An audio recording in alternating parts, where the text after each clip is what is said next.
Um, Welcome to the second of these sessions that James and I have ran.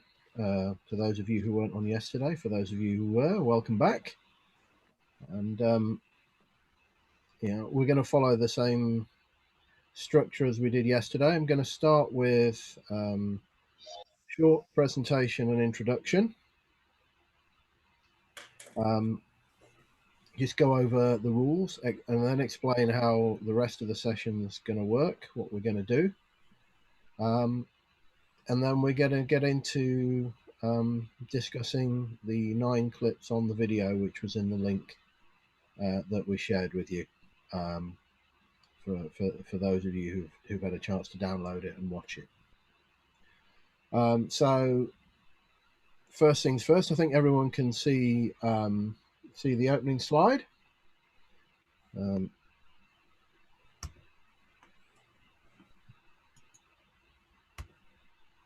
So the agenda for today. Firstly, we're going to run through the rules, what the rulebook says about blindside blocks, just so we understand the words that they've given us and where we're coming from. And then we're going to run through the 9 clips in turn. For each of the 9 clips, we're going to do a couple of things. First thing we're going to do is watch it again. Then I'm going to use the polling feature on Zoom to give you a chance to express an anonymous opinion on the action. So you can either rule that it was an illegal block and what sort. As you see, we'll have multiple options, or you can rule it was illegal and say why you think that is as well. And then we'll look at the results and discuss it. Once we've done that, we'll essentially do the same thing for mechanics. Look at the play from a perspective of a crew of 5, discuss who we think on a crew of 5 will be the right official or officials to cover that particular action and see it and rule on it, and then we'll have another discussion on that as well. So on to the rules. Firstly, as with all good rules explanations, we start with a definition, and we have a definition of a blindside block in the definitions, and there are, say, 4 key elements to the definition here. The first one is that this is an open field block, which of course raises the question, what is open field? The basic principle of that is it's a block that happens anywhere or any time where people have had a chance to get up to full speed. At the IFAF Europe clinic this year, basically anything outside the tackle box will be considered open field, but potentially once the tackle box is disintegrated, then anything coming back could also be open field as well. Okay, so it's not something that's going to happen immediately after the snap in close line play, but basically once the players are running at full tilt. It's a block against an opponent that is initiated from outside the opponent's field of vision. So in essence, a block that, in our judgment and opinion, they didn't have an opportunity to see coming and therefore did not have a reasonable opportunity to defend themselves against it. And there needs to be some other elements to this as well, which are covered in Rule 9, specifically 9.118, which says that no player shall deliver a blindside block by attacking an opponent with forcible contact. So the 2 key things there are the attacking the opponent and also the forcible contact. So in essence, blindside block, to be an illegal blindside block, is an open field block where the opponent can't reasonably see it coming or defend themselves.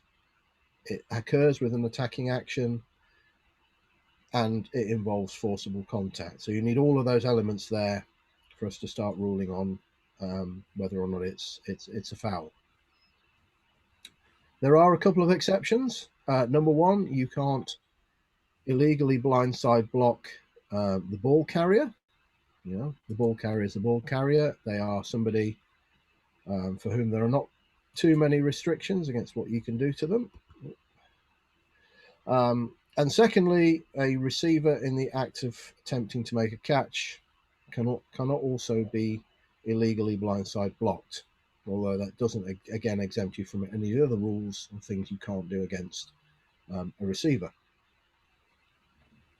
And there's a note in there as well, just to remind you that in addition to an illegal blindside block, there is the potential for the action to also be a targeting foul if it meets the requirements of a targeting foul.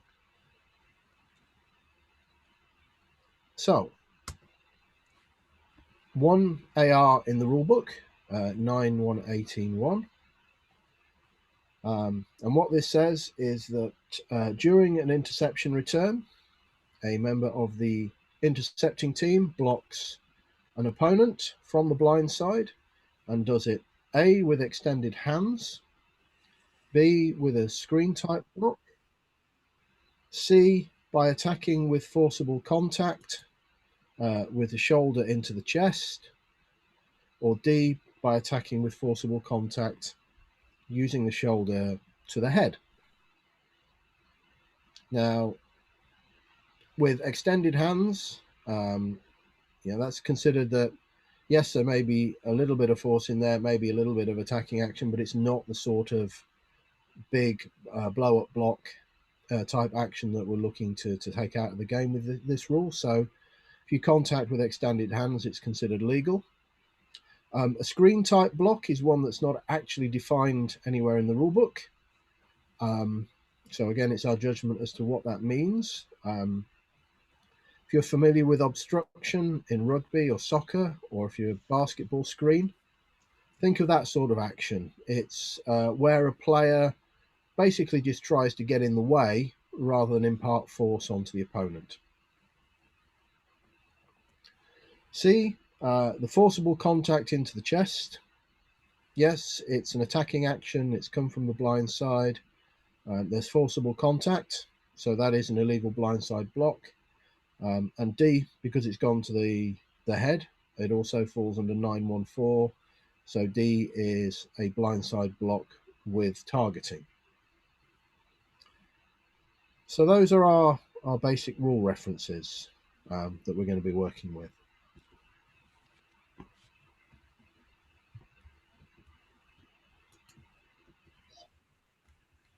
So, to summarise, to have this foul for the illegal blindside block, when it occurs in the open field, we've got to have the three elements.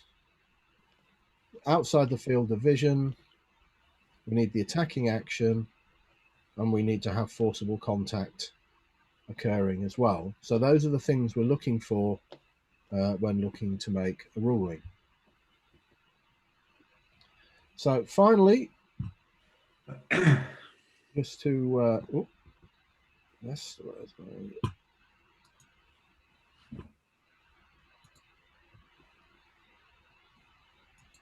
just to check that everybody's can use and work with the polls.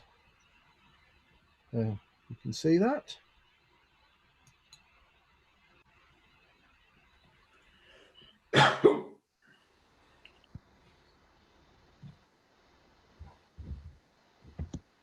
Ugh.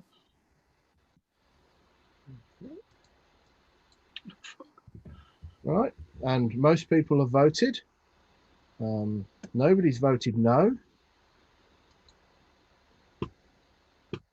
but a couple of you have decided to vote what's a poll, which is a fair question. That's good. That's why I put multiple answers in there, just to see what you would respond. So now you've seen the polls, that's how we're going to be asking you about the ruling on the play and the mechanics coverage. Going to be using that same mechanism. I'll stop sharing that.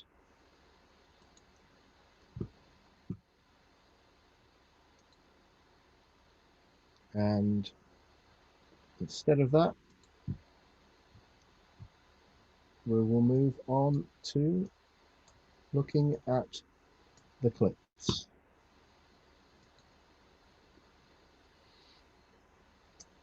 Okay, so everybody see the video now? There's no poll. There's no poll, not yet. You got to watch the. Yeah, that's good. You asked a question, man. Yeah. Okay, so I'm going to let play one roll, and over to you, James. So for play one, we're going to be looking at number 3. You'll see a little introduction to this play at the start of the video. It's the top wide receiver coming across the field towards the line of scrimmage, and we'll see it a couple of times.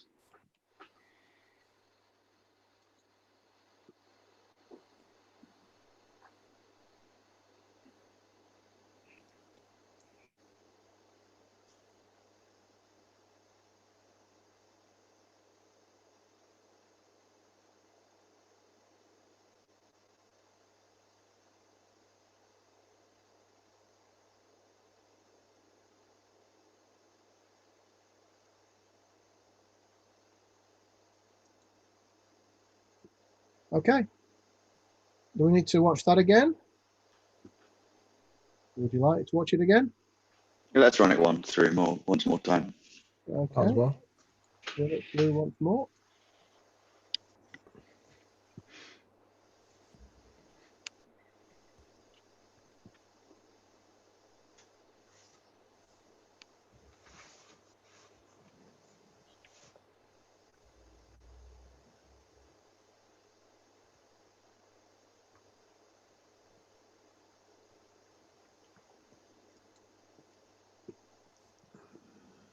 Okay, so your first poll is ruling on that particular play.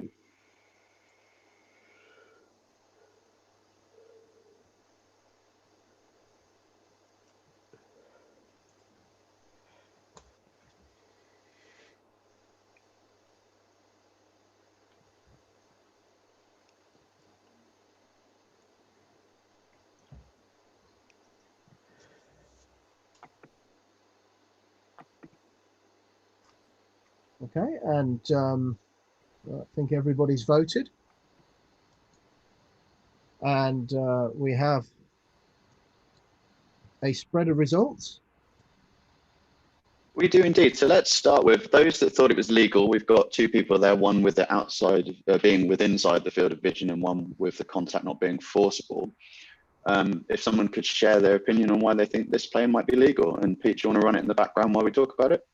Okay.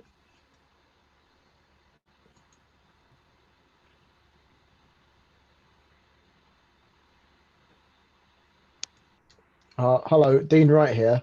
I don't think it's forcible.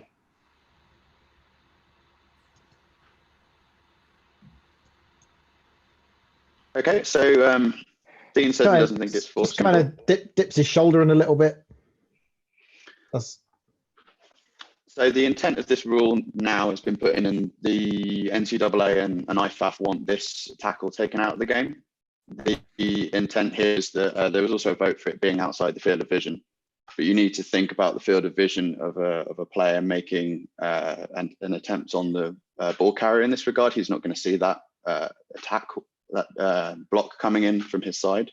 So I definitely think this is outside of his field of vision or his field of concentration in another way you might want to think about it.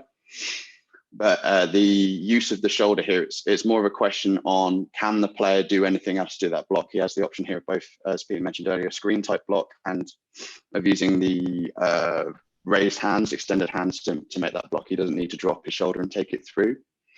I agree with Dean on this point. It's not the most gratuitous of fouls. It's not that typical light them up foul that everyone's thinking of on this sort of play, but the NCAA and IFAF want this called. And the interesting thing about this play here is that it stretches the idea of what is open field. It's quite a crowded spot point of contact on this play, but it is a wide receiver coming in. He's given enough time to build up some level of pace. It's not immediately after the snap, and he's coming back across and making a hit on a player against the grain.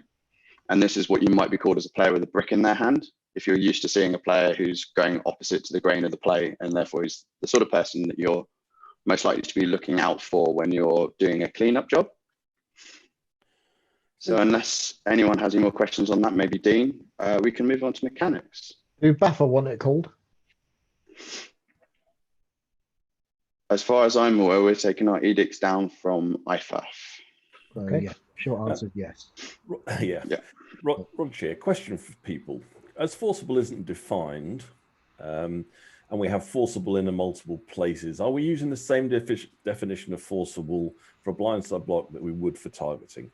So if somebody hit the guy in the head with the same sort of force that was used there, would we consider that forcible? I mean, if someone hits a guy in the head hard enough that it knocks him over, yes, I would probably take that as forcible. I think it's an interesting question. I think that in theory, yes, we should be implying the same context on forcible. You know, if that he's driving if you to see that play is a player driving his shoulder into a player, if you to see him driving that shoulder into the head of a player, you're going to go with the if in doubt. And the if in doubt for targeting is that it's a foul, and this is a personal foul as well. So it's a safety foul. So if in doubt, you should be calling this.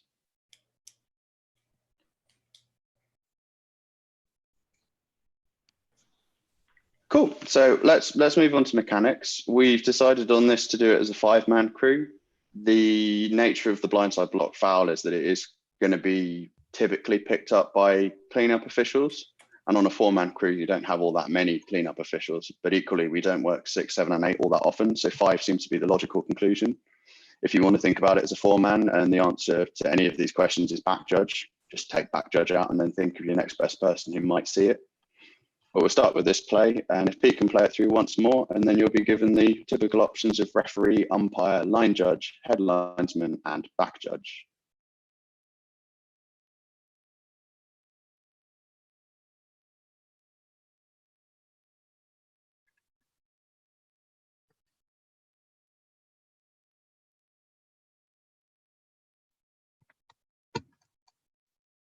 Okay, poll is coming your way.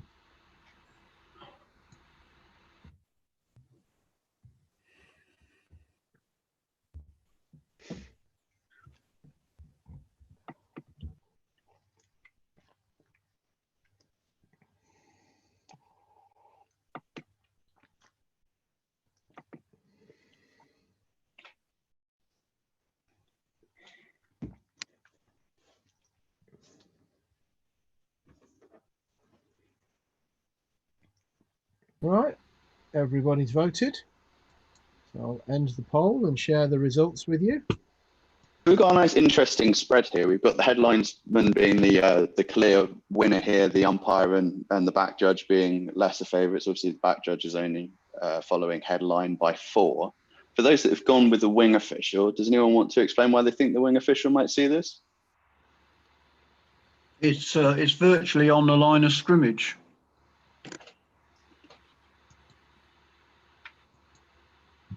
Anyone else?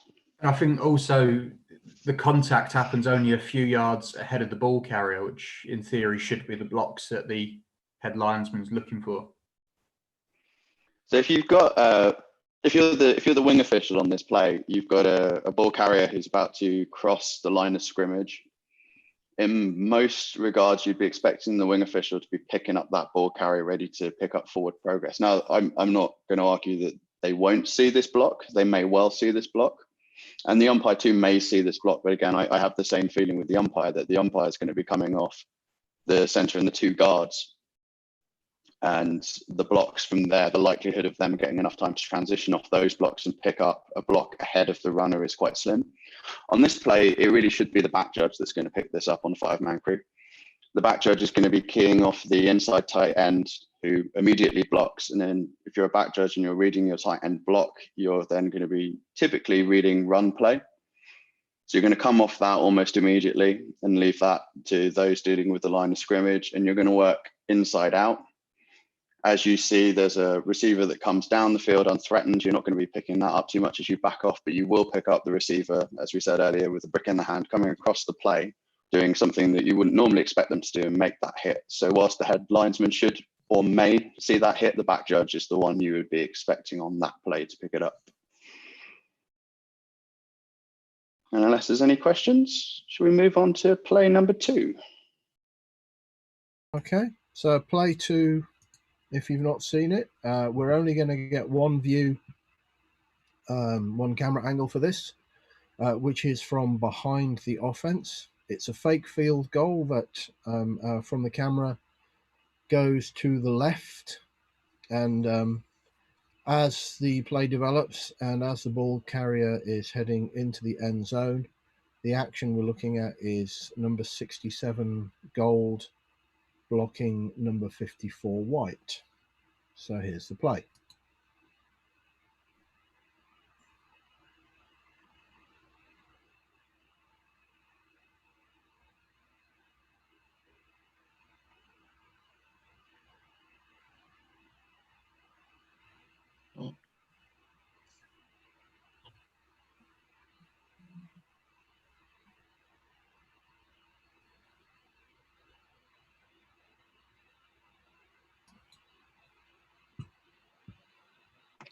Okay, do I need to roll it again, or Yes, No, please. one more time, I think. one more time? Okay, no problem. Which players did you say? So 67 gold. So I'll freeze it. So this player here, Oh, okay, right, yeah. and he then goes out and he comes back into shot now. You see, he's the player immediate on the most right. Oh, it's the guy that comes in from the right. Okay. Yeah, that one. And you can see 54 white clearly next to the goalpost.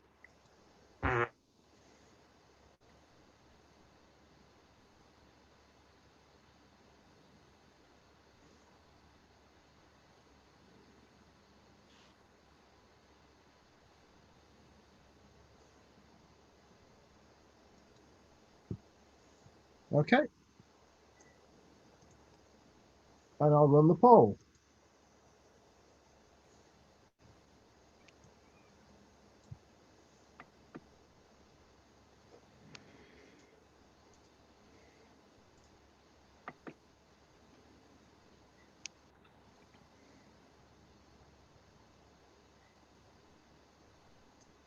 Okay. And everybody's voted.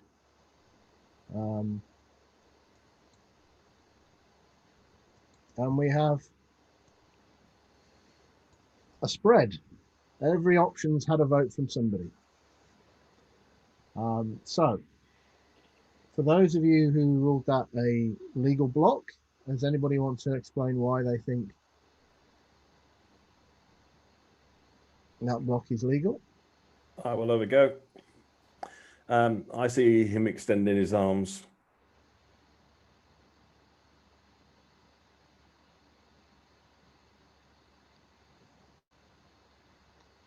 So,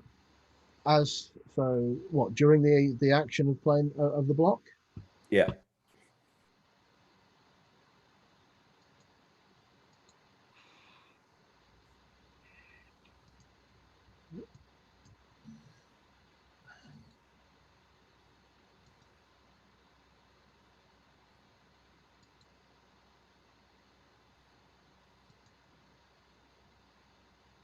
I'm not sure I can see that from. He certainly doesn't bring his right arm anywhere near the player.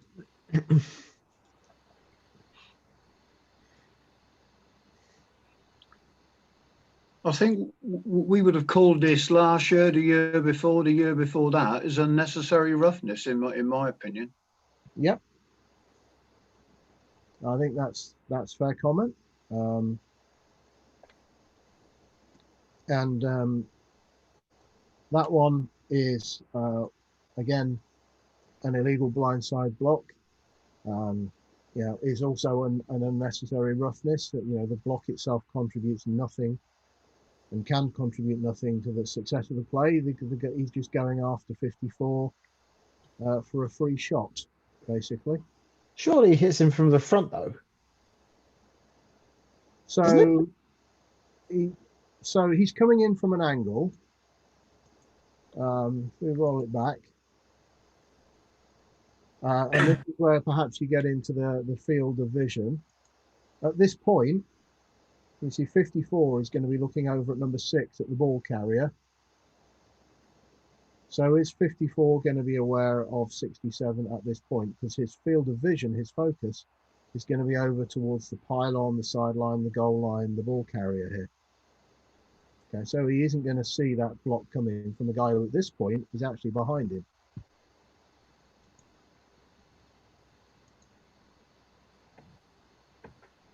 You know, he doesn't see that block coming. He's got no opportunity to react and defend himself against that contact in that situation. And the ruling is we want that. Can I ask a question in general? The videos we're looking at, so at the minute, are these edge cases or are these nails on? This second one is nails on. Definitely. Okay. They talk about decleating blocks. Now, does number 54 get decleated? Tell me what that means. It gets taken clean off his feet. Off his feet. Right. Okay. Okay. And we'll come into some examples of where that doesn't happen in quite the same way. But this one, yeah, this is a nailed on. Okay, from a mechanics perspective, so let's roll this back. So if I just roll this again. So if we assume we're a crew of 5, put the headlinesman over to the left on this view. So the referee would be over to the right on a crew of 5. Umpire, where the umpire would be, and then the back judge and the line judge under the goalpost. So that's how we're set up. I'll run it through once more so you can have a think about mechanics coverage, then we'll run the poll.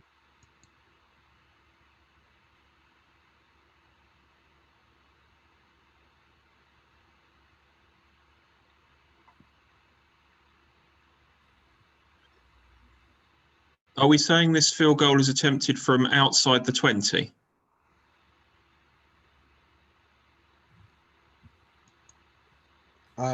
Doesn't matter. You've still potentially got 2 officials under the goalpost. So assume 2 officials under the goalpost are normal setup. And the poll is coming your way now.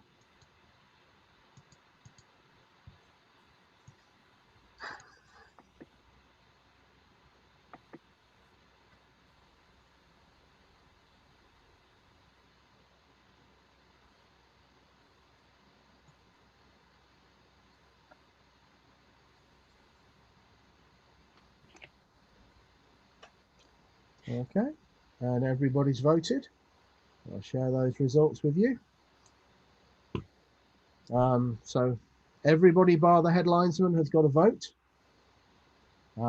So anybody want to explain their reasoning for why they voted for the official or officials that they did?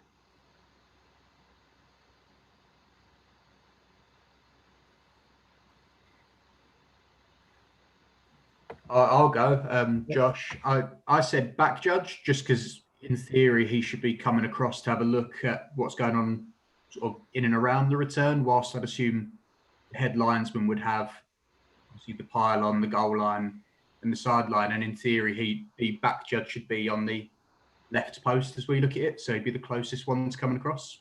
Yeah, Was my yeah, I think that's a good point.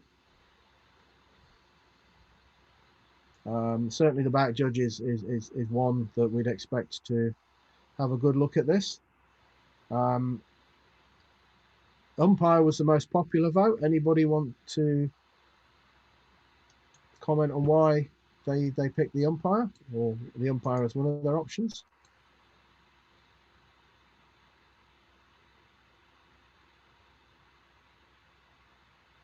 Yeah, so on those long runs, once the ball carrier gets past the umpire, I think as an umpire I would be looking at cleaning up what's going on behind the play. You know, back judge and headline are both nearer the front and have got that front on view, so you've got to have what's behind.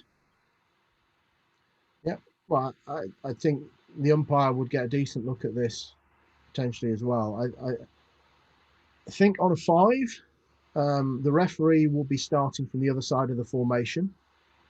So it'd probably be harder. The referee would probably be looking through bodies to see this. This referee's on the left, but if we're in a crew of 5, because the referee will move over to the line judge's side, because the line judge is under the posts.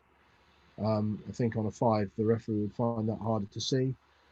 The line judge may be worrying more about getting out and back up to the goal line, and somebody has to have clean up with all those other players. I'm not sure the line judge will necessarily see that either, but certainly umpire and back judge would be the obvious 2 on this particular play to pick that up. Okay, play 3, James. So play number 3, you're going to be looking at the slot receiver number 22 coming across the field. This is quite a long and arduous video, and you get many angles, so hopefully we only need to go through it once.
Okay, does anyone need to see that one again?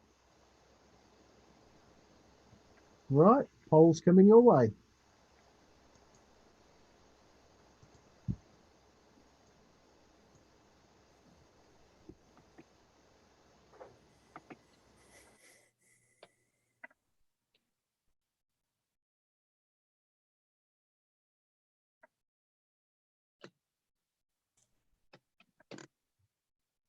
Okay, 7 votes so far. Anybody else going to throw their hat in the ring? Well, 8. Okay. Right, I'll end the poll. And it's a fairly one-sided affair there, with all votes going to illegal blindside block with targeting. And yes, that's correct. This is an illegal blindside block with targeting. This is one of the easier plays that you'd like to call. But there's a couple of things you can learn from this. If you watch the first view of this back, which we'll see when we go through for the mechanic shot, the view from down the line may make this look more innocuous than it actually is. The deep wings view on this play, not that we're going to be talking about deep wings from mechanics, but the deep wings view on this play is a far better view of this. And it kind of shows you that quite often when you see these plays, you can have someone coming in with a flag and you may have no idea what they've thrown on, because you may have an angle where it doesn't look very much like contact at all. And from a different angle, that's one of those shots where you're going to get something where clearly you can see a forceful hit that's coming from the blind side. There's also another point here, and this is for the referees in the room, that when you've got blindside blocks with targeting, that you need to announce that as a blindside block with targeting, not just for those that work with video judges and replay where they can take the targeting off and you can still assess the foul, but of course, just from our point of view in BAFRA, where there is a disciplinary case that will take place after it, where we want to say that the removal was for targeting and not for a flagrant blindside block. So you just need to think about that when you make your announcements. So if we run it through once more, let's talk about mechanics. We've got the line judge on the near side, the headline on the far side. Just before you move on to mechanics, the other thing of worth note on this is a foul against the defense. Most of the assumptions along the line are often that this is called only on the offence, but it can be on the defence too. Yeah, excellent point. Thanks, Roger.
Okay, and the mechanics poll is on its way.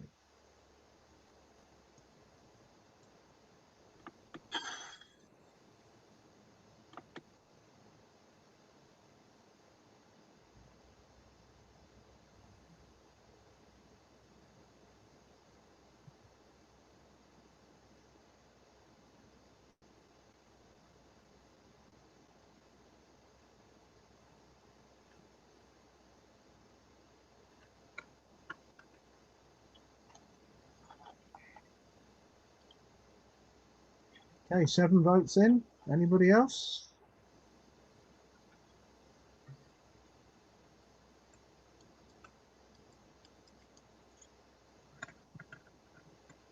Going once. Going twice.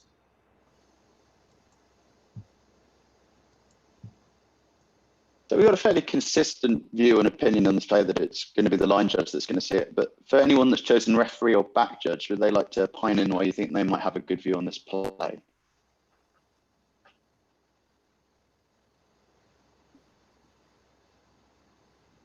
Okay, so I'll summarise on this play. The referees can have responsibility for the passer on this play. It's a scramble.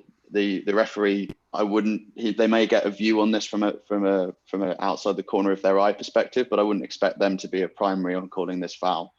Their job is to protect the passer in this play, and in all reality, they're not going to get the best angle on this.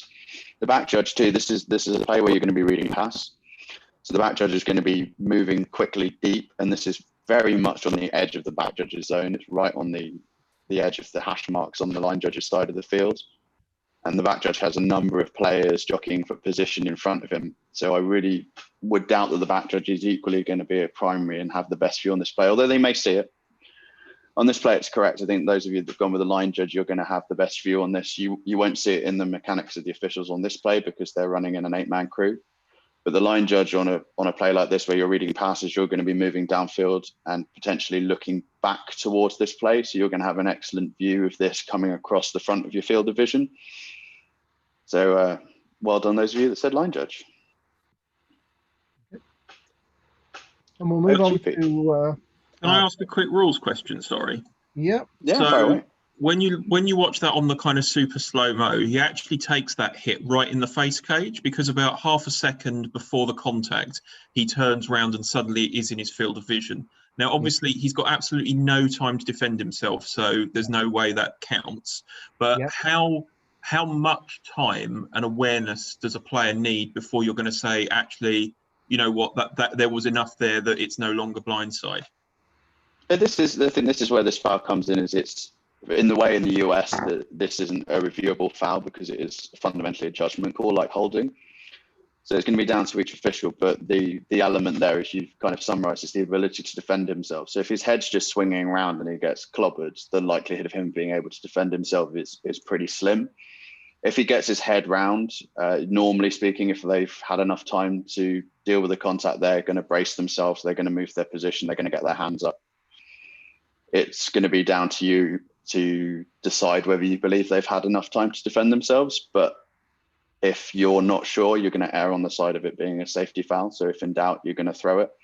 And inevitably, not that we're going to encourage people to do this, but if you throw the foul, someone else may have an angle on it where you can come in and have that conversation. Inevitably, a foul can be waved off. But if it's safety, make sure you consider it and throw it if you think there's, you know, more than a 50-50 chance that that player didn't have a chance to defend themselves.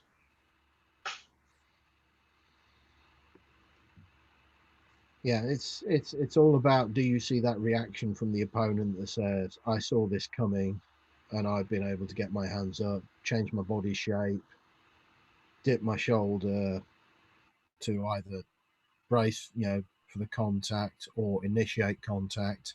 If you don't see any of those actions, and in this one you don't, then, you know, it's, you know, outside the field of vision. You know, he didn't see it coming. That's essentially what we're looking to judge. Did he, you know, would he have seen this coming and had a chance to do something about it? And in this one, he's a receiver running a shallow route across the field.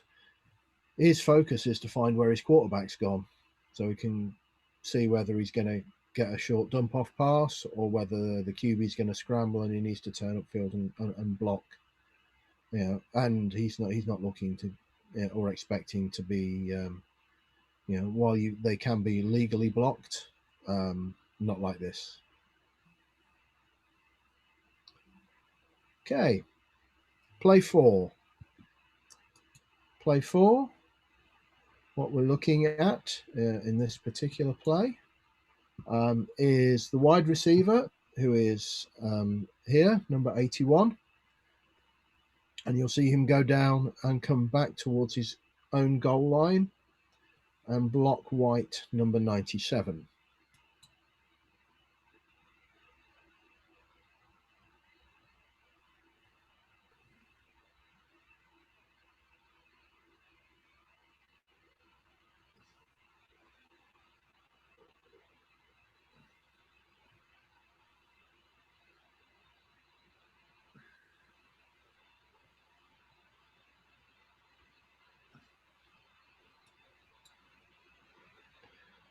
Okay, do I need to run that one again?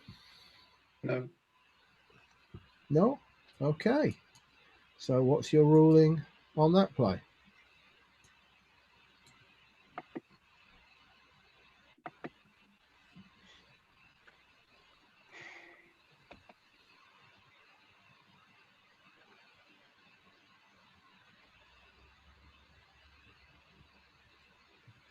Okay, 7 votes in.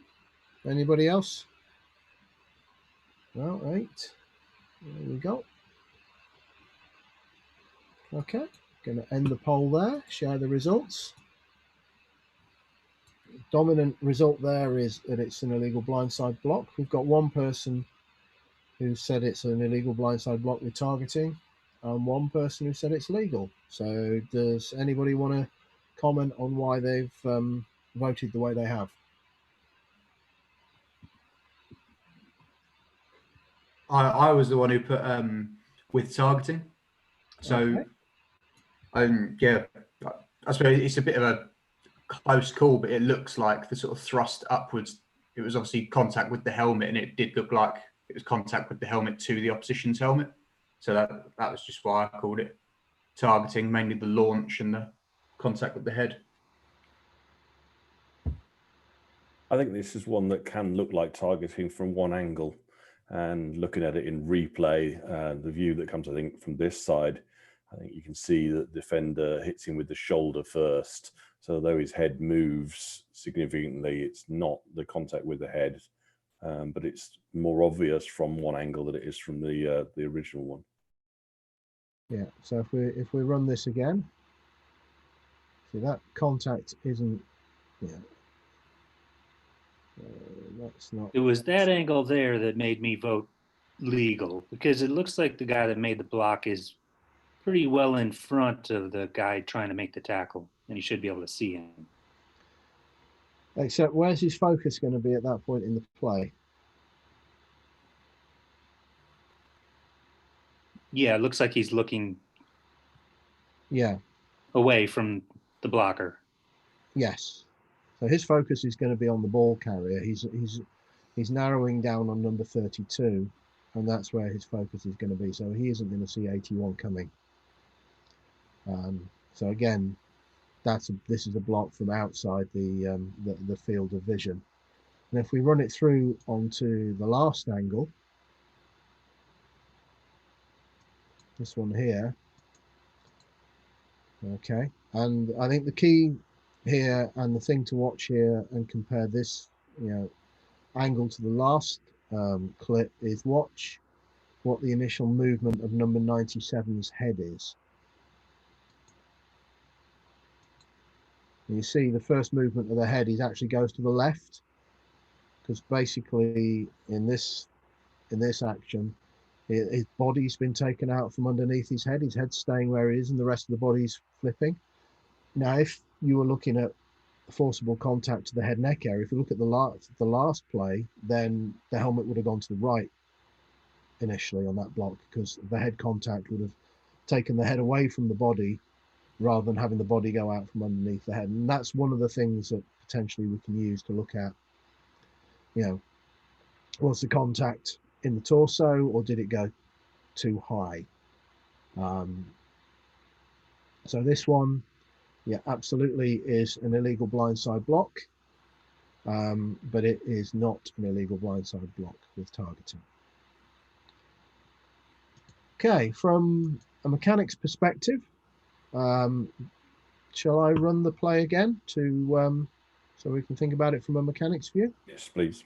Okay, so let's get myself back. So just go to the sideline view. If we assume that the line judge is down the bottom of the screen here, head linesman is at the top, we'll run it through.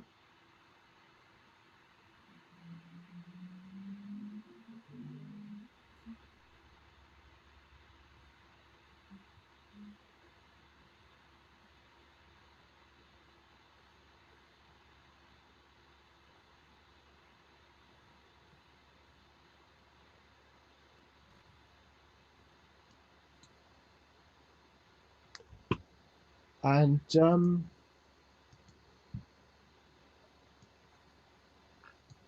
who do you think will see that?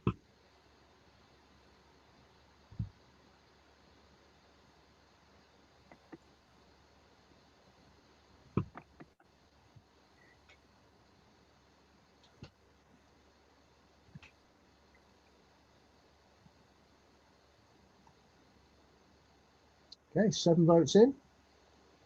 Are we going to get an 8th?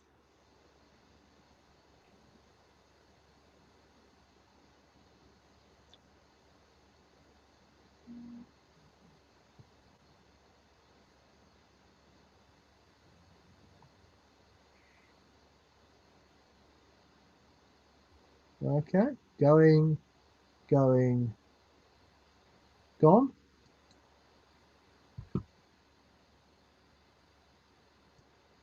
Okay, so we've got a fairly mixed spread there. The line judge 4 votes, 3 votes for the back judge, 3 votes for the umpire. Can't see the poll. Is it just me? Okay. Oh, sorry. Yeah. That's if I click the button.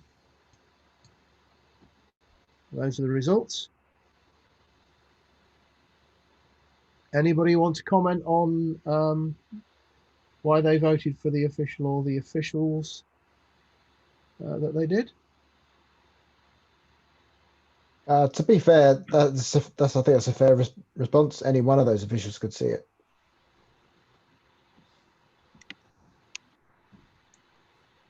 Yeah. It's close to the ball carrier. It's happening on the far side, but certainly, depending on how zoomed in the line judge is on the ball carrier, you may well have a good view of the action behind as well. Umpire looking over, back judge looking back up, both could have a view. Even potentially, given that the referee would have flowed with the ball carrier, potentially the referee might even have a look on this one as well. So obviously the headlinesman's far side and on cleanup, so the headlinesman is definitely excused. Yeah, but potentially any of those officials could get a a view on this one. Okay, play 5. James? So play 5, you're going to be looking at the bottom right receiver number 3.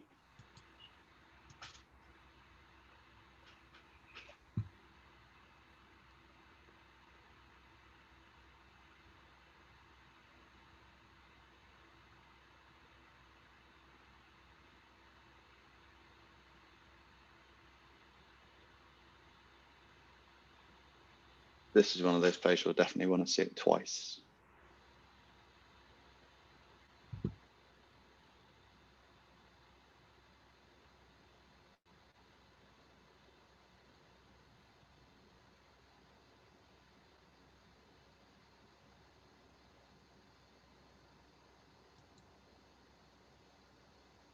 Okay, let's roll it again.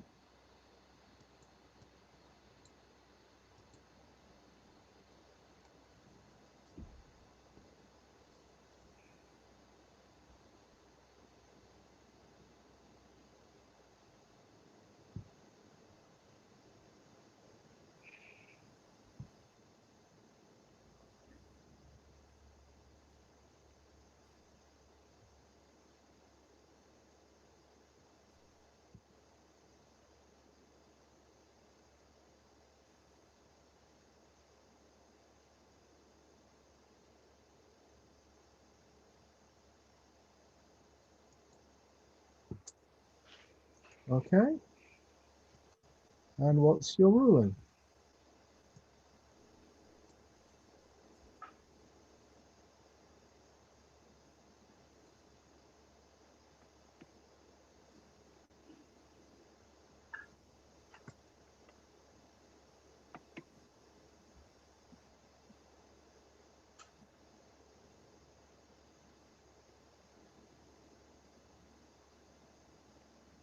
Okay, 5 votes so far.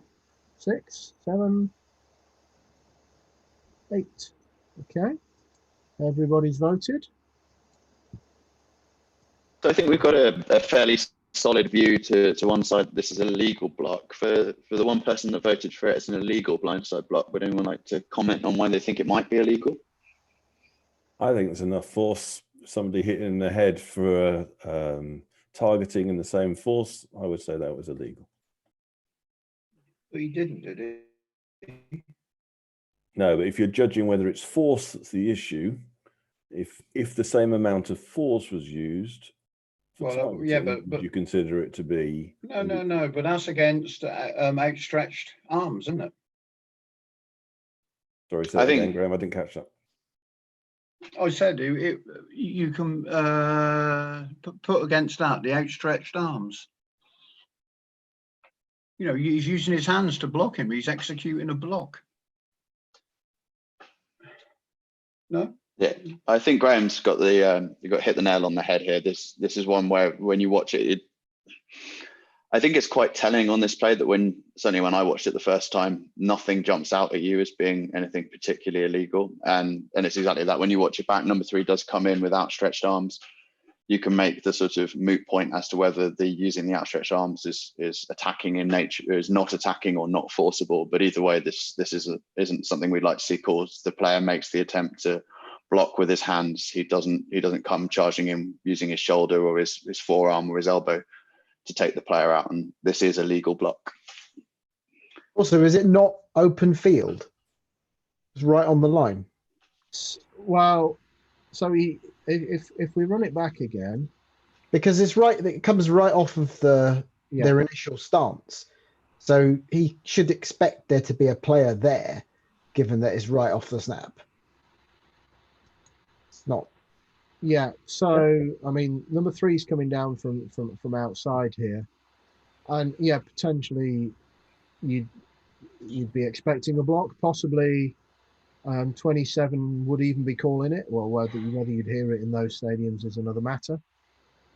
So he's expecting some sort of contact, but I think one of the key things to watch here is what he does just before contact, which is basically he holds up and almost stops dead still. So he's not trying to run through the guy.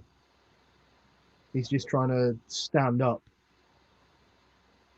with him there, and essentially that's that's heading towards the screen type thing. He's going to just stand there and try and get in the way, rather than take a full speed run up and just try and go through the guy.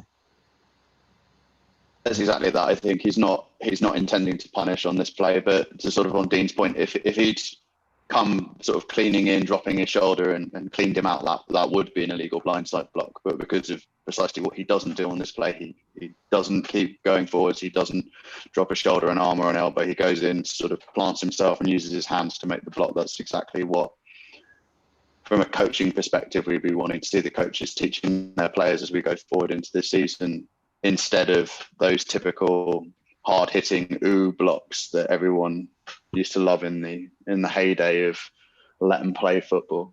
So try and freeze that where you've got his hands hitting before his body does. Well, on that last,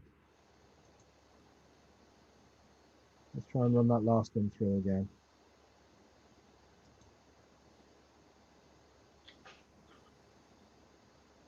What there? So yes, his hands are there, but his hands haven't got there before his head and shoulder did.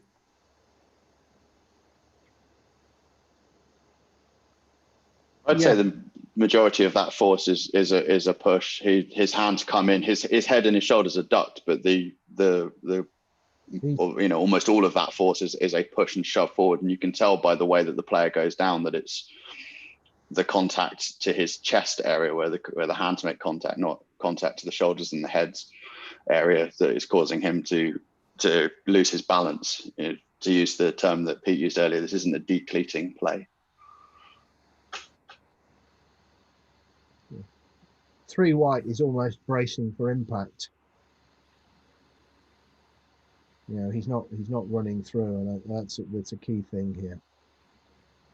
So if you use Keith's analogy from yesterday, that player could stand there and screen and didn't need to hit him at all.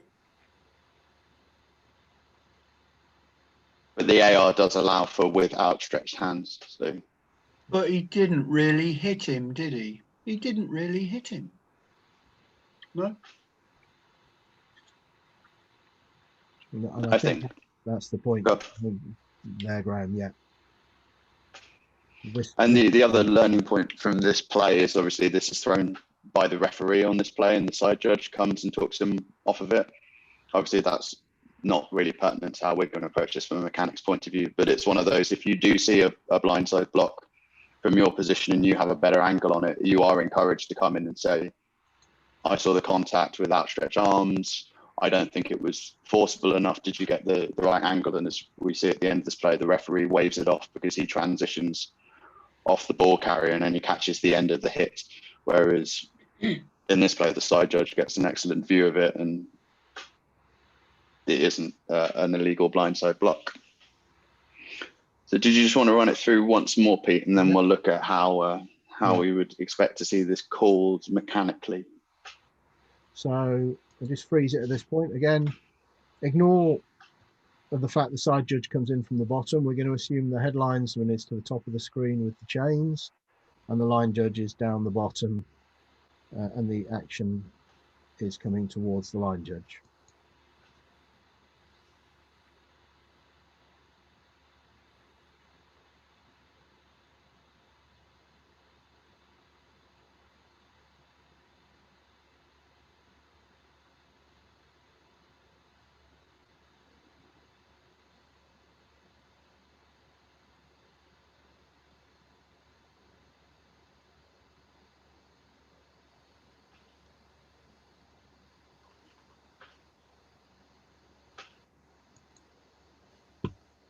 Okay, and here's the poll.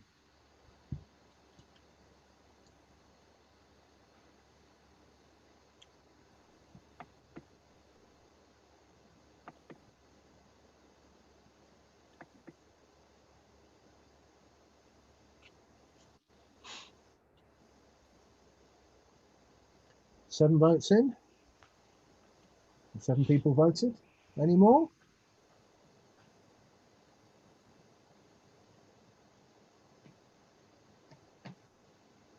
Going once.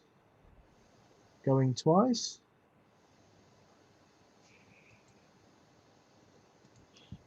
Okay.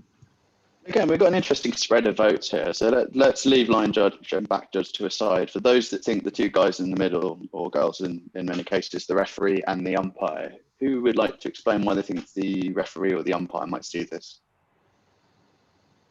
Mine was the referee, but was in addition to the line judge.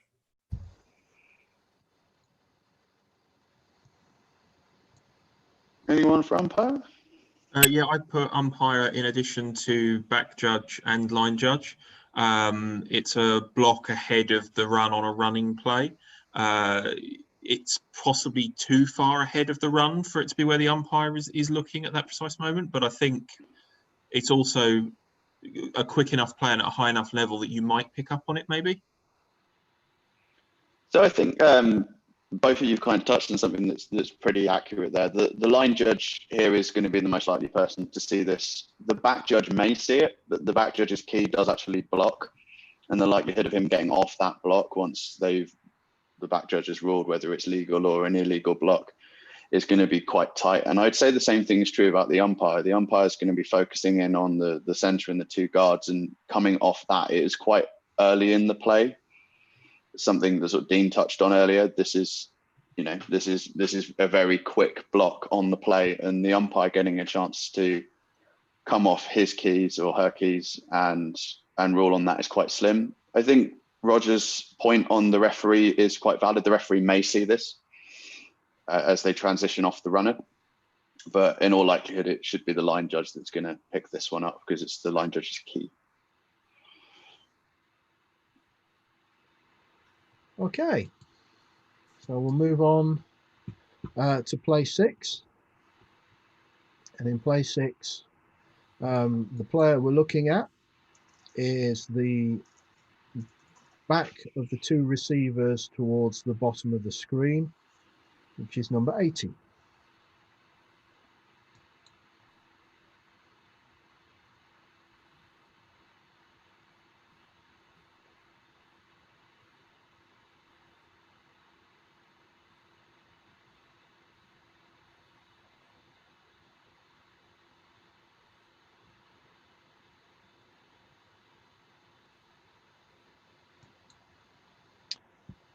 Okay, do we need to see that again? Yes, please. Okay.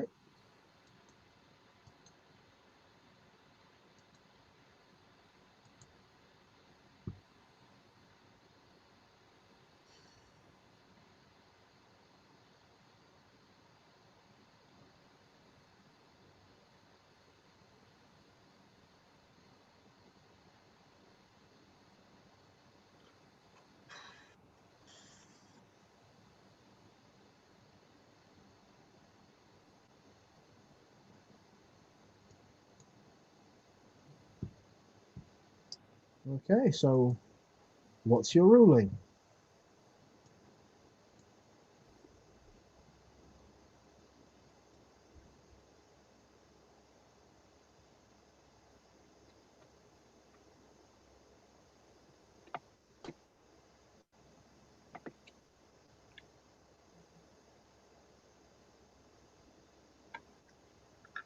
Okay, 7 votes so far.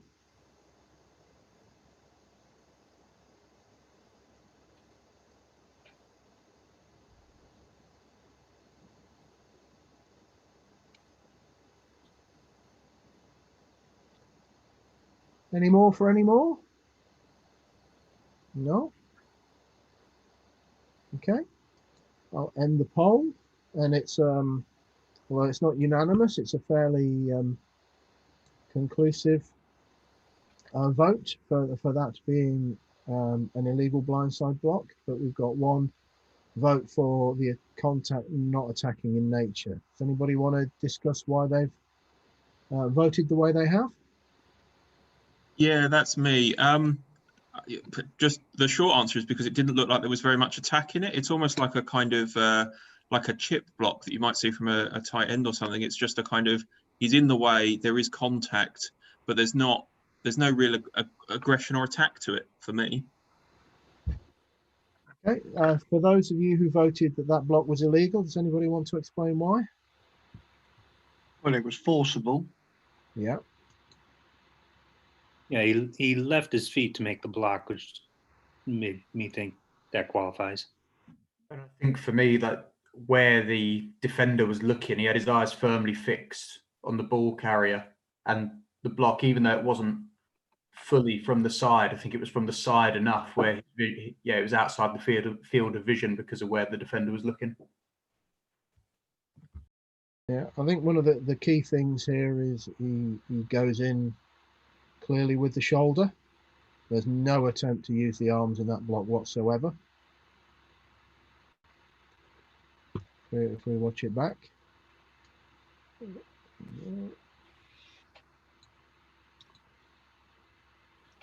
Yeah, could he have extended the arms and put them on the shoulder or something like that? At that point, probably yes, but he doesn't. He decides to lower his shoulder and lead with it rather than do something else. So at that point, could he get his arms up and just, deflect, get something on the left shoulder pad, and that would be enough to, with the speed that those players can move to disrupt that defender? Yeah, but he doesn't.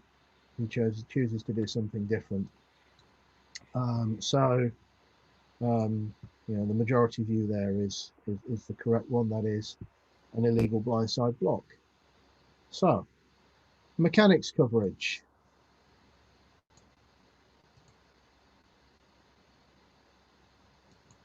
So again, if we assume the head linesman is to the top of the screen, the line judge is to the bottom. I'll run it through one more time, and then you can vote on who you think will be picking that up and why.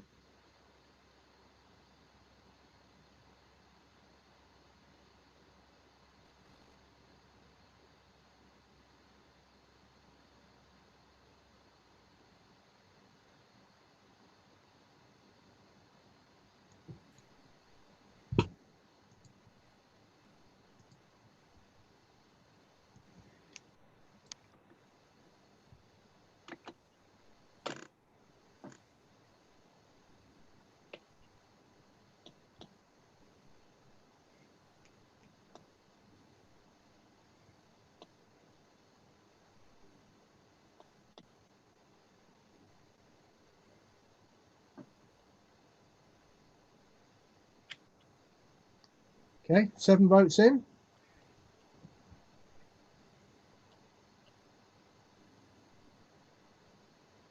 Any more come in?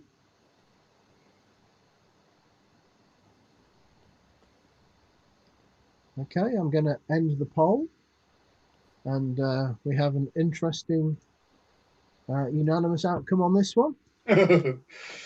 Everybody thinks it's the line judge. So, does anybody want to?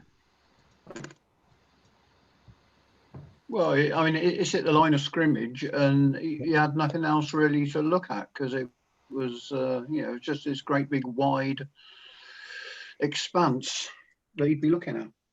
Okay.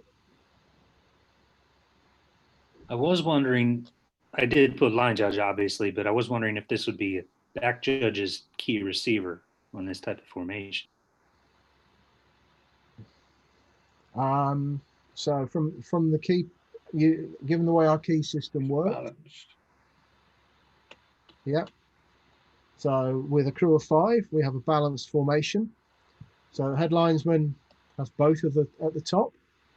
At the bottom, we've got 2 receivers and the line judge and the back judge both keying in down towards the bottom of the formation here.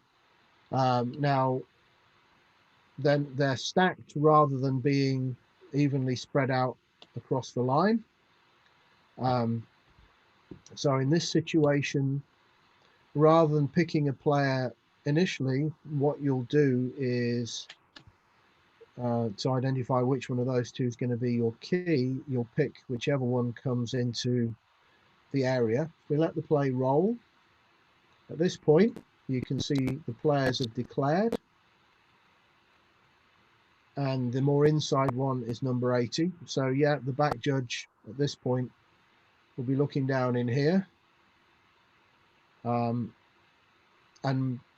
it's definitely on a crew of 5, somebody who ought to get a good view of that block, possibly maybe even a better view than the line judge, who will be coming off the tackle to reading what's happened and may come to it a bit late. Also, if you look at the angle, the back judge will have a nice view down on the gap between the players. The line judges, may not quite get quite such a good angle on that, particularly given you've got a receiver coming out into that area as well. So on that one, the line judge may get a look, but I'd also certainly expect the back judge to get a look at that one as well. Okay, play 7. So this is the play that anyone that watches huddle footage will probably find more in common with Britball. So we're going to be looking at the right tackle, number 74 in the black field. It's quite a long developing play. So if you watch it through, you get a sideline angle and then you get a reverse angle from the end zone of the offense.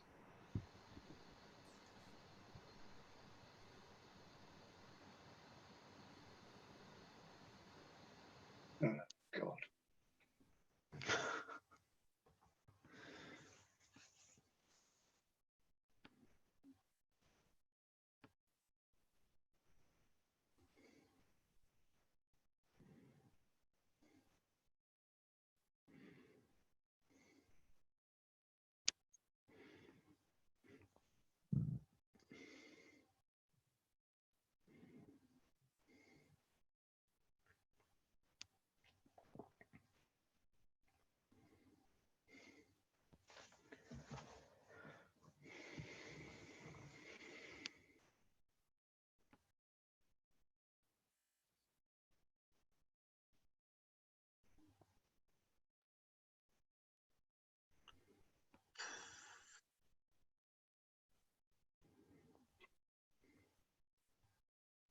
And I assume everyone wants to see that again. Yes or a no? No. Please. Please. Okay. Roll it again. Video of that quality shouldn't be on. Everything else tonight has been superb, but this video is just terrible. It's all right. Play 9 will keep you equally happy then.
Okay. What's your ruling?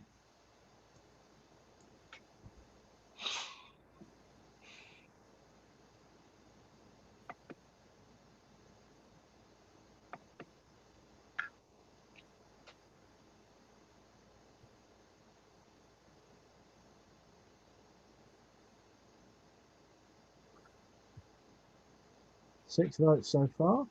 Any more coming in? 8.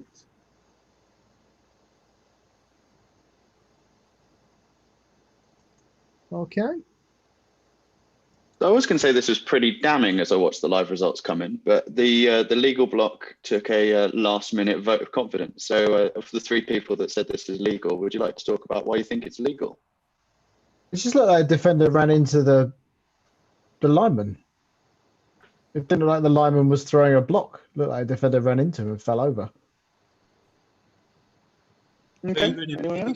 Even if there is no actual block, there is a block there, the guy is running in the direction and then the contact is like literally right in front of him after he's changed direction and started moving in that direction. If this is an illegal blindside block, I really despair for the future of football. So this is an illegal blindside block, but we'll get on to mechanics in a second. But for a 5-man crew, generally speaking, good luck calling this and seeing it. The sort of the essence of including this play is that the tackle box, as Pete mentioned earlier, does matter. And once that tackle box disintegrates and these linemen do get build up a head of steam, they are able to commit an illegal blindside block. And what you see here is the lineman comes across as the play changes direction across the field and drives his shoulder into the opponent. It's not the greatest footage, as I think Graham made abundantly clear.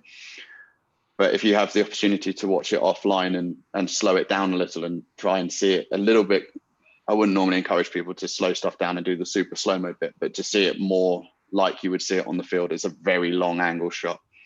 You do see the player come straight through and he chooses to drop his shoulder and drive it straight through the side of him. And the opposing player doesn't see it coming. He had every opportunity to either run across the front of him, which is unlikely for a lineman, or get his hands up. I think Ollie, who was in the chat yesterday, made a very good point about this, and that whilst we don't necessarily need to be thinking about coaching all that much, linemen tend to be encouraged or coached to not block with their hands when it gets into the open field. Most offensive line coaches will train them to carry on through with the force of their body or their shoulder with their block. And you can see this already in the NCAA. A lot of that blocking has already changed after 1 year of the rule. So hopefully it will be resolved in some time going forward with that. But for the intent of the rule, this is an illegal blindside block. So we'll run it through once more and see where you think who might actually get to see this on a 5-man crew.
Okay.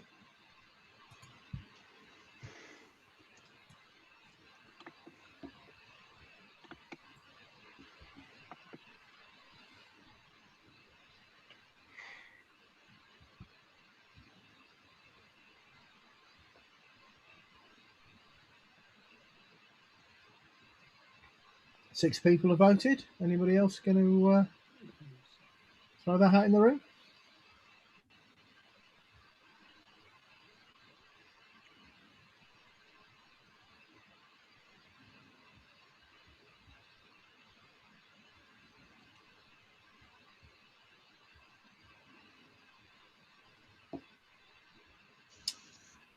Okay, 7 of you voted. Nothing else coming in. I'm going to end the poll there and share the results. So we've got a fairly equal lock-in on referee and umpire. We've got a handful of people going for the wing officials. Now, before I ask anyone to speak, remember that this play has been going on for a while at this point, and this is a 5-man crew, so mechanics likely could have you ending up anywhere.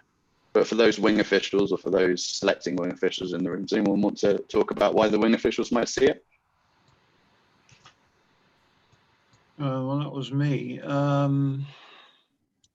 Yeah, if the wingman sees a broken play, he may well come back towards the line of scrimmage. And if you've got a windscreen wiper head, then there's a good chance you see it. But we all saw the ref throw the flag, so that's why I clicked ref as well. I think that's a really good argument. And on this play, pretty much anyone except the back judge may have a view on this. It is such a broken play. You may have luck on that. I really think on this, the best chance of someone seeing this play is going to be the referee. I mean, it would be great if you had a centre judge in there to give you a hand. And even the referee may get screened out as he rolls with this play to get a shot at it. There's a lot of players going through that area.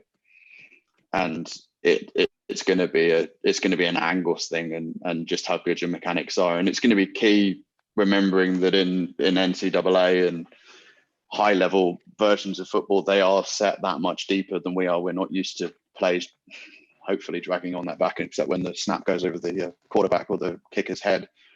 But just remembering that when plays break up, you keep your depth and you get into your width as a referee. I think the umpire here is going to struggle. We had a long conversation about the umpire seeing this on this play. And the key thing that got highlighted yesterday is that the hit is coming as the runner changes direction. So the referee is going to get this block coming across his field of vision, which is going to make it that a little bit more likely that the referee is going to see it. The umpire's view on this play has a lot more players in front of him than he might want to see this block. He or she may see the block, but it's an awful lot of traffic to make that call through. As far as mechanics, though, the umpire, this setting up as a pass play, the umpire should have moved up at this point to the line of scrimmage in our mechanics. So he should be, and it's the right tackle that eventually makes that block. So that's one of the guys he should be watching now.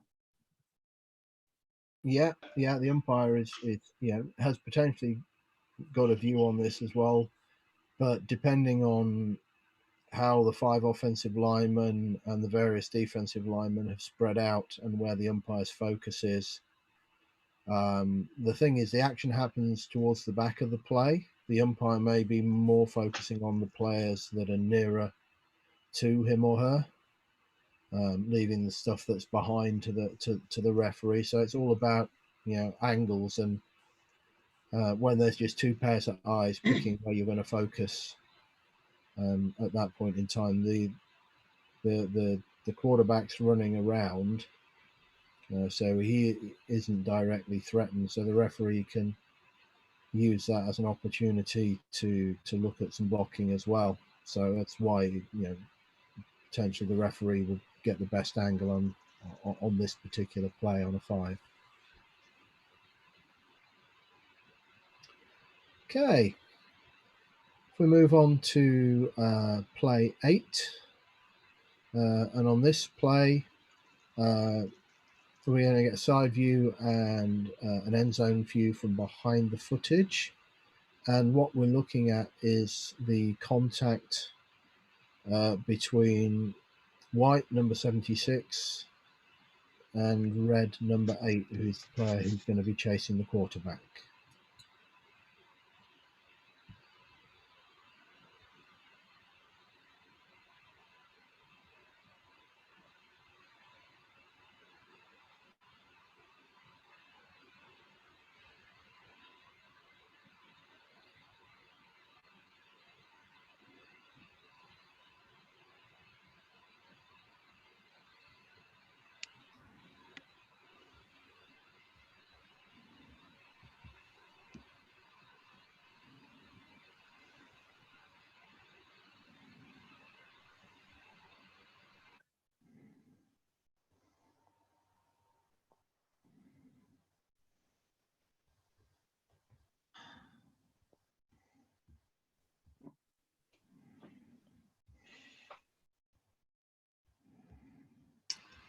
Okay, I'll run it for a second time.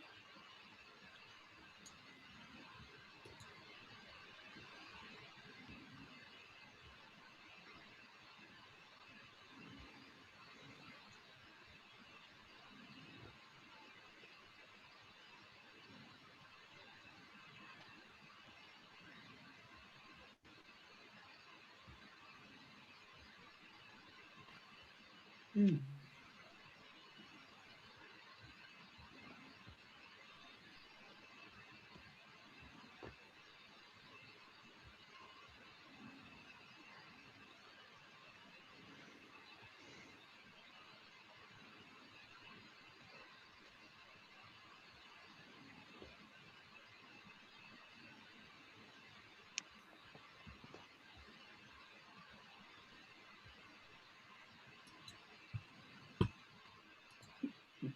Okay. What's your ruling?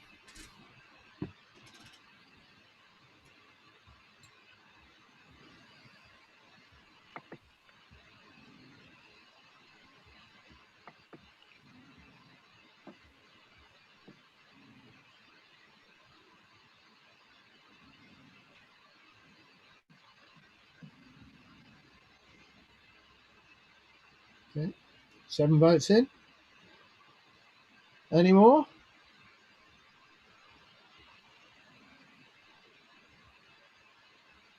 Going once. Going twice. Okay. Ended the poll there, and I'm going to share the results where 2 of the options have got a vote. The dominant vote is that that block is legal because the block did not come from outside the opponent's field of view, but we've also got a couple of votes for that block being illegal. So does anyone who want to comment on why they voted the way they have on that one? Well, I voted legal block because I thought that they actually came together. The guy who got hit saw it, knew there was somebody chasing him. But then I also think that he didn't really have much time to do anything about it. But hey ho. Anybody else? Well, I said it was blindside because it came from where he wasn't looking. But he moved towards him, didn't he? He actually checked. If you look at it, I think he changed his direction towards that player. Yeah, with the benefit of multiple angles, obviously there. It did look like he leaned into the block.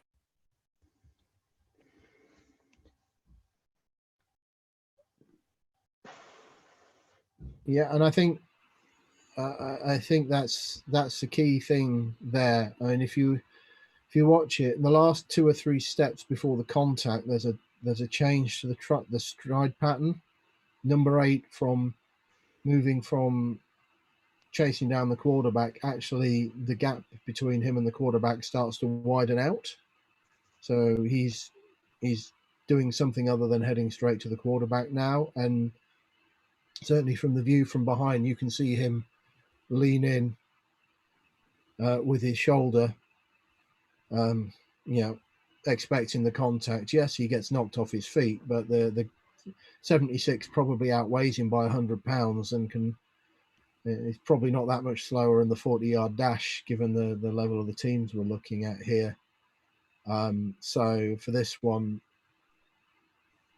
the majority view here is I think the correct ruling here in that this block is legal because number 8 was aware of it, did have an opportunity to see it coming, and although he ended up on the perhaps the worst end of the contact, he was able to do something to try and defend himself against the hit there. Okay, we'll roll it one more time and think about this from a mechanics perspective. So again, if we assume the line judges to the bottom of the screen, headlinesman to the top, think about who's going to cover this on a crew of 5.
Okay, 5 people voted so far.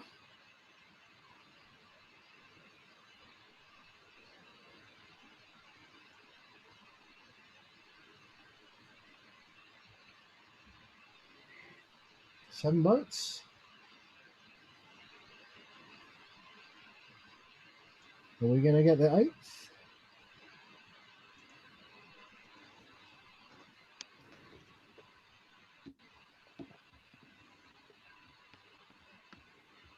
Okay, going, ending the poll now. And we have a very interesting spread with everybody on the crew potentially being the official or one of the officials responsible for seeing that block. So, and clearly some people have voted for more than one, which is perfectly reasonable. So does anybody want to explain why they voted the way they did on that play?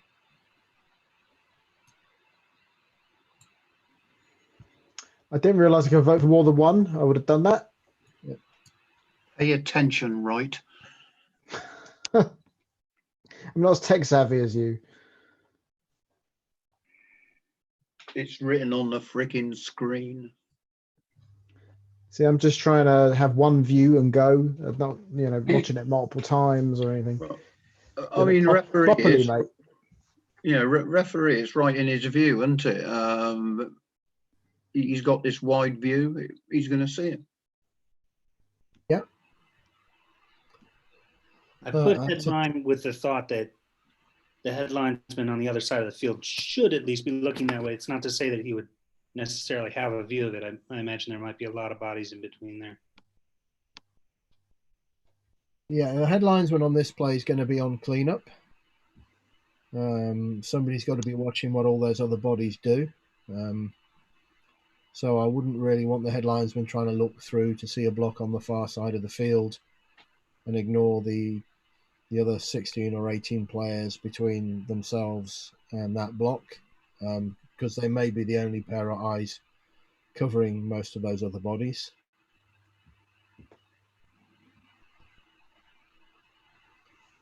What about those who voted for the umpire, line judge or back judge?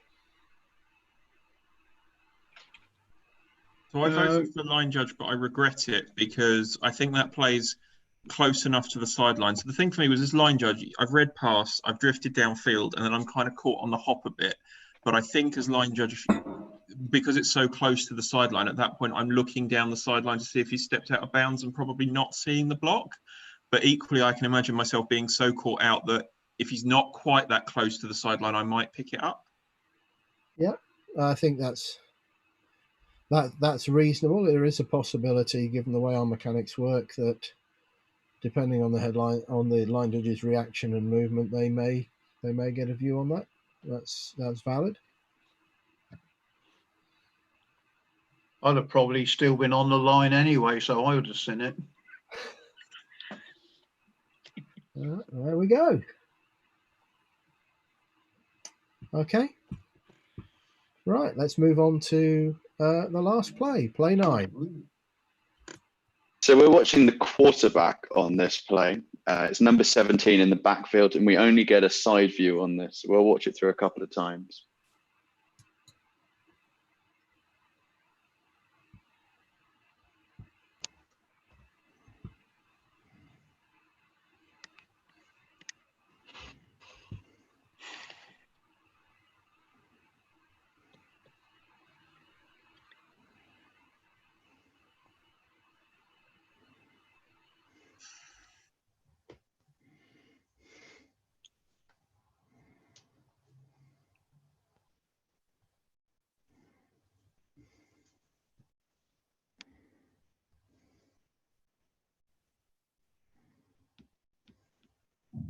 Okay, let's run it for a second time.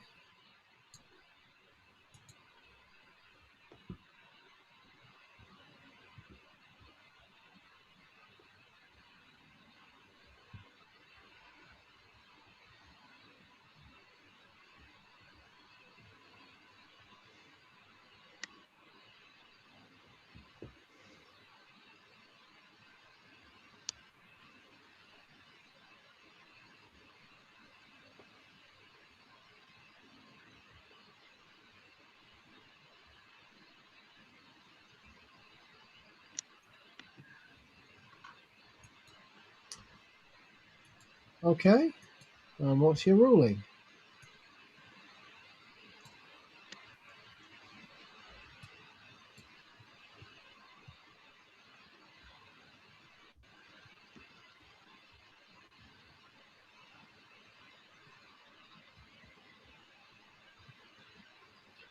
Okay, 7 people have voted.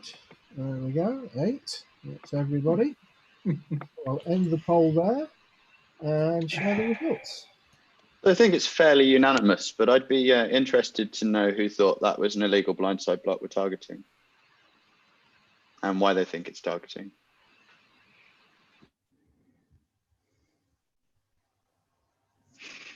I thought that might be too much to ask. No, this is definitely a legal block. My favourite argument yesterday came on the topic of if you can find me a QB and brickballer in any league that can commit anything with forcible contact, I'd be satisfied. I don't think that's a rules-based answer, but it was mildly amusing. This is another play where the majority of the force comes from extended hands, and the player does come off his feet, but this is the argument we discussed earlier about decleating plays where the force and driving contact is taking a player off his feet unnecessarily versus someone losing their balance by what is reasonable contact. You can make the argument about whether the contact was not attacking or not forcible, but in reality it's not really either. This is a legal play, but we'll unless anyone wants to comment further on this, we can go back through and talk about mechanics.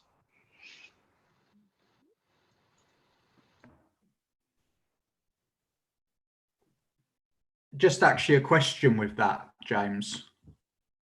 Obviously, because they run that reverse, would you still deem that to be sort of within the tackle box?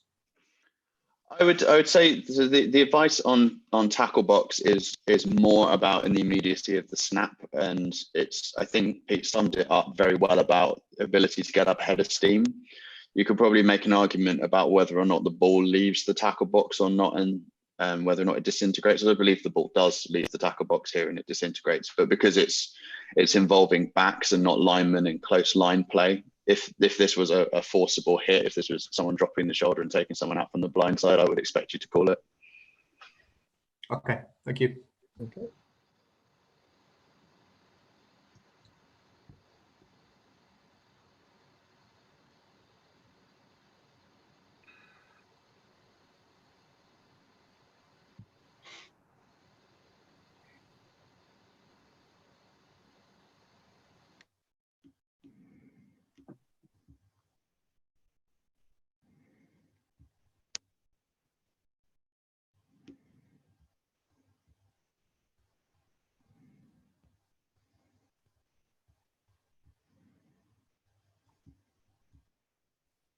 Okay, and the last poll of the evening coming your way.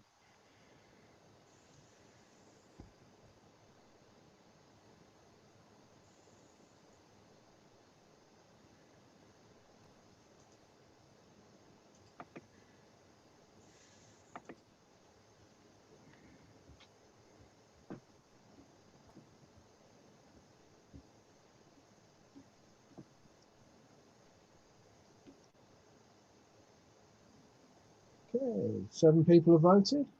We're going to get one more.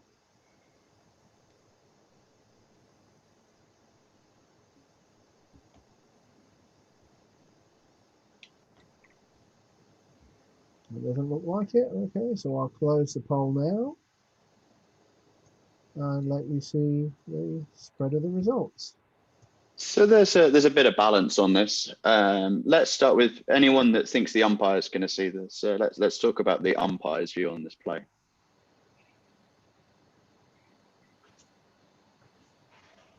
I put umpire just with the general guidance that the umpire should be looking at blocks in front of the runner.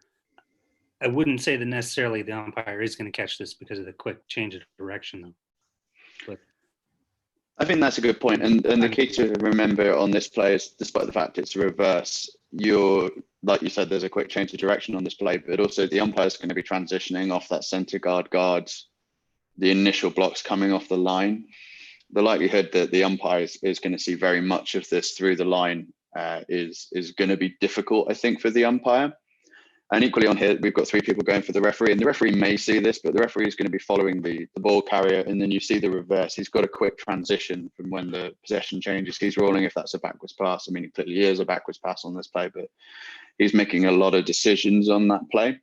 The line judge, who I think 4 people here have voted for, is going to be the one with the cleanest view. There's almost no traffic through the line judge's perspective.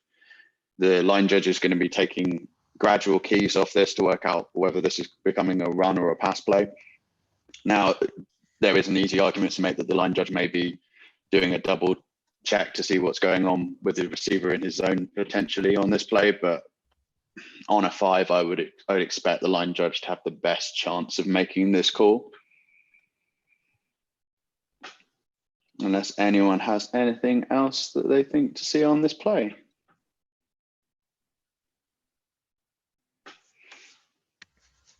Excellent. So in summary, we'll go back across this. There's some key stuff you need to think about with blindside blocks. And that's obviously the definition of what is a blindside block. That's whether it's coming from outside their field of view and whether or not they have a chance to defend themselves, and whether or not the contact is attacking or forcible in nature. We've talked about decleating plays, taking a player off balance. And a lot of times these are going to be plays where it's going to be the ooh plays. You're going to hear a sideline sort of rile up. You're going to hear someone coming, or you're not going to hear them. You're going to see a player coming from across the grain, the brick in their hand kind of play to pick this up. And it's going to be someone driving through with their arm or with their elbow or with their shoulder, and not with extended hands or with a screen type block. And what I will do when we've finished the session is send out an email. There's a series of other reference materials that are really good for having a look at these for those that haven't had enough of blindside blocks from 2 hours with me and Pete. The first is a Rogers Redding blindside block video that he did for members of the public. Whilst it's not officiating heavy, it has some good examples of what is and isn't legal, but primarily it has a very good example of what the league deems to be a screen type block. For those of you that can't quite visualize it, I know that it helped me quite a lot.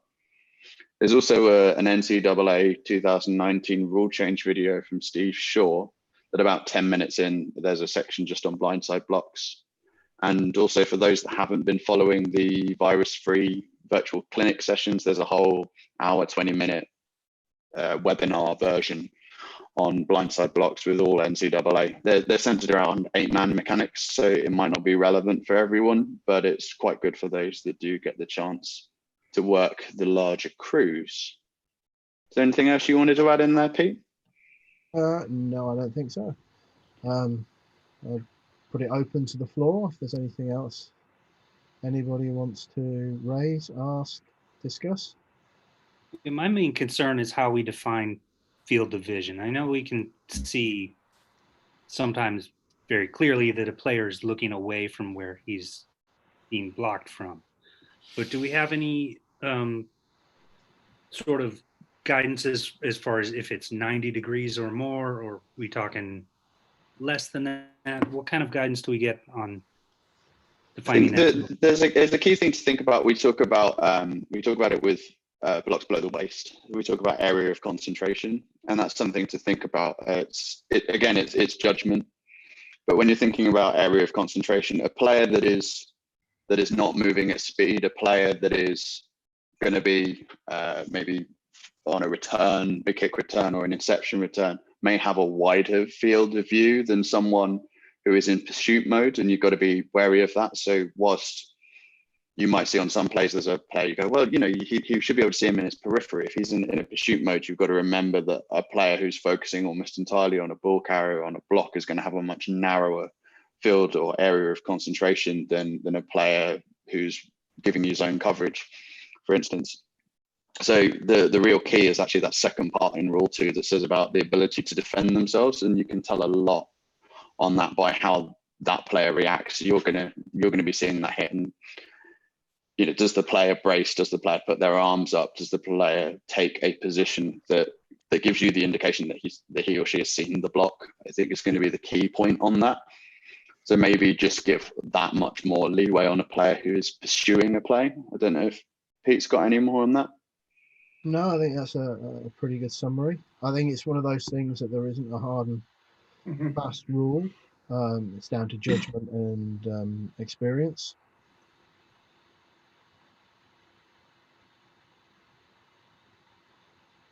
I mean, just an additional rule. We talked about this a lot yesterday, but it's not really come up today, and a lot of it is just about cleanup. We're certainly on 8-man. We talk about a lot about don't officiate air. There's always something or some way you can be looking that's going to be more useful than, staring at the ball carrier in addition, or looking into empty space, and that is even more prevalent on the 4- and 5-man crews that we work. Adding rules like this into the rule book is generating extra work for those cross-field officials, for the back judge, for people who don't have a primary responsibility necessarily for the end of the play at the point in which it happens. And it's just remembering to keep your eyes focused and your head in the game.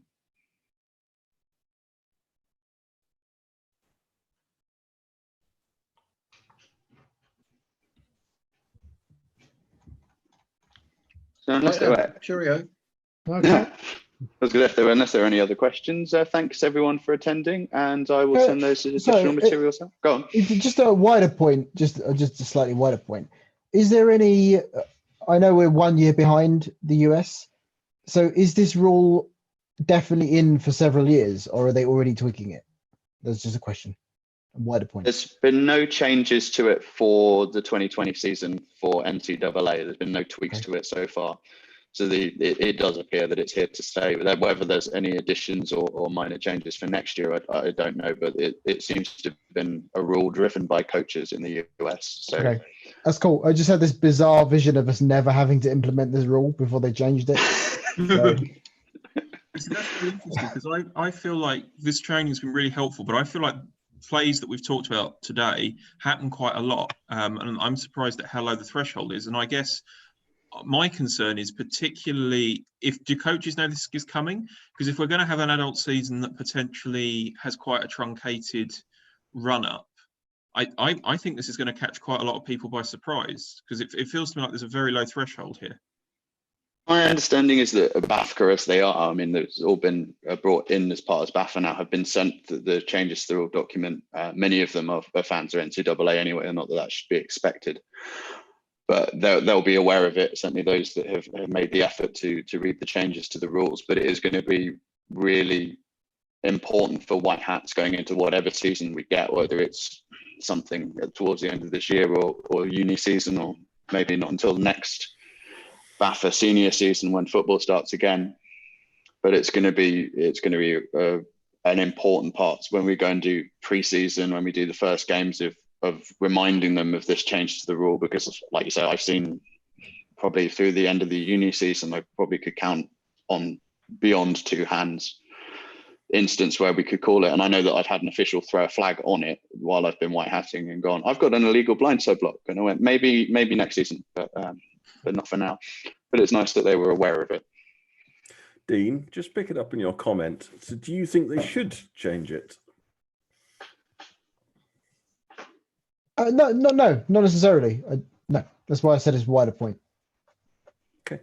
Although I do have I do share Ben's concerns to an extent. It does seem a little lenient on the threshold, but we'll see. Yeah, this is one that I don't think will change, because if anything, the drive is being in the opposite direction. All levels are making this illegal, from high school right the way through to the NFL. Yeah, that high school had it earlier, and they have more stringent requirements around the block. They talk about it must be with extended hands and arms. So yeah, even a softer block with the shoulder in high school is a foul. So yeah, it's this one's here to stay.